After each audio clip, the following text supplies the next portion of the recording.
Christmas ആഘോഷത്തിന്റെ തിരക്കിലാണ് Kasaragod special branch ഡിവൈഎസ്പിയും നടനുമായ സിബി തോമസ്. വിനയ് ഫോർട്ട് നായകനെത്തുന്ന സംശയമാണ് സിബി തോമസിന്റെ പുറത്തിറങ്ങാനിരിക്കുന്ന പുതിയ ചിത്രം. അദ്ദേഹത്തിന്റെ ക്രിസ്മസ് വിശേഷങ്ങളിലേക്ക് അരുൺ പാറക്കൽ ചേരുന്നു. കാസർഗോഡ് നിന്ന് അരുൺ ചോദിക്കുന്നു സിബിയോട്. Arun, good morning, happy Christmas. സിബിയോട് കൂടി പറയൂ.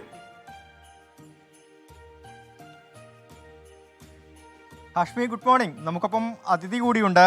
ഇന്നിപ്പോൾ കാസർഗോഡ് സ്പെഷ്യൽ ബ്രാഞ്ച് ഡിവൈഎസ്പിയും അതുപോലെ തന്നെ നടനുമായ സിബി തോമസ് ആണ്. അദ്ദേഹം നമ്മോടൊപ്പം ചേരുകയാണ്. സാറേ, ഹാപ്പി ക്രിസ്മസ്. എന്തൊക്കെയാണ് ഇന്നത്തെ വിശേഷങ്ങൾ? രാവിലെ പള്ളി പോയി, പിന്നെ വീട്ടിൽ വന്ന് ഇനി നോമ്പ് മുറിക്കുന്നൊരു ചടങ്ങുണ്ടല്ലോ. ഇതുവരെ 25 ദിവസം നീണ്ടു നിൽക്കുന്ന ഒരു നോമ്പായിരുന്നു. അത് മുറിക്കുന്ന ദിവസമാണ് ഇന്ന്. അതിൻ്റെ സന്തോഷത്തിലാണ്. പിന്നെ ക്രിസ്മസ് ഒരുപാട് നല്ല ഓർമ്മകൾ സമ്മാനിക്കുന്നതാണ്. പണ്ട് ചെറുപ്പകാലം തൊട്ടേ ഉള്ള ഒരു രസമുള്ള നല്ല നിറമുള്ള ഓർമ്മകളാണ് തരുന്നത്.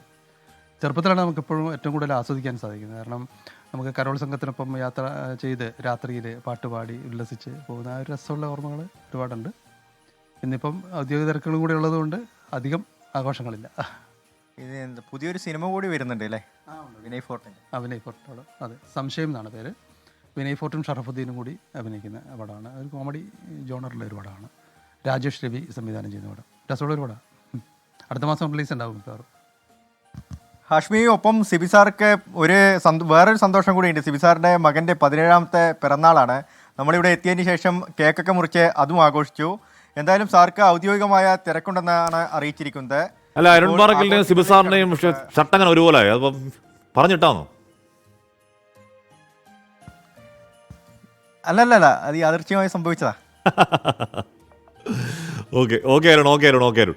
അപ്പോൾ അദ്ദേഹത്തിന് സംശയം എന്താണ് സിനിമ പുറത്തിറങ്ങാൻ. വിനയ് ഫോർട്ട് നായകൻ എന്ന സിനിമയാണ്.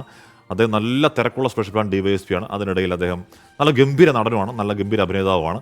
അപ്പോൾ അദ്ദേഹത്തിന് വല്ലാതെ ആശംസകളും അറിയിക്കുകയാണ്.